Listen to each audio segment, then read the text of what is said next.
북한은 이 월북자가 코로나19 의심 증상이 있어서 그가 머물고 있는 개성을 통째로 격리한다고 밝혔는데 이후 확진됐는지 여부는 발표를 안 하고 있습니다. 우리 정부는 그의 주변을 샅샅이 검사해 봐도 코로나19의 흔적은 전혀 없다고 합니다. 그럼 북한이 언급한 이 의심 판정의 정체는 대체 뭔지 이정은 기자가 보도합니다.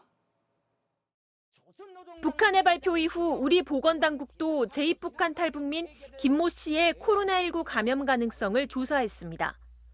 질병관리본부의 전산 시스템에 확진자에는 등록이 되어 있지 않고요. 또한 접촉자로 관리되고 있는 명부에도 지금 이제 등록이 되어 있지 않는 사항입니다. 오늘 북한 방송에서는 김 씨 때문에 코로나19 방역 대책을 강화했다는 보도가 계속됐습니다. 중앙비상방역지휘 지휘에 하나와 같이 절대 복종하고 움직이는 강한 질서를 유지해야 합니다. 북한은 왜 김 씨의 코로나19 확진 여부를 밝히지 않을까? 북한은 올해 초 중국으로부터 PCR 검사를 위한 유전자 증폭 장치를, 이후에는 세계보건기구 등으로부터 진단 시약을 지원받았습니다. 전문가들은 장비와 시약만 있으면 진단 자체가 어렵지는 않다고 말합니다.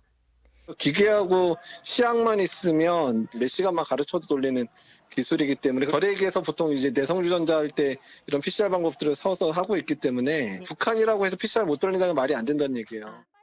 이 때문에 북한 당국이 의심자 발생을 대대적으로 알리는 데엔 다른 의도가 있을 거란 분석이 나옵니다. 그동안 열악한 의료 환경이나 내부 결속 때문에 코로나19 환자가 있어도 확진자라 공개할 수 없었던 북한 당국이 이번 사건을 이용할 수 있다는 겁니다. 어차피 인계점에 도달했는데 한국 요인으로 발병이 됐다. 이렇게 얘기하면 이제 일단 인정을 하게 되는 거고, 그러면 북한 내에 많은 어려움들이 설명이 될 수 있죠. 그러나 북한은 아직 남측의 책임을 전가하는 식의 비난 메시지는 내지 않고 있습니다.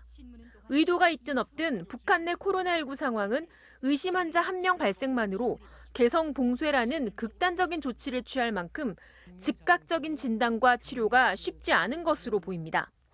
이 때문에 일각에선 인도적 차원에서 북한의 코로나19 관련 지원이 이루어질 것이란 전망이 나오고 있습니다. MBC 뉴스 이정은입니다.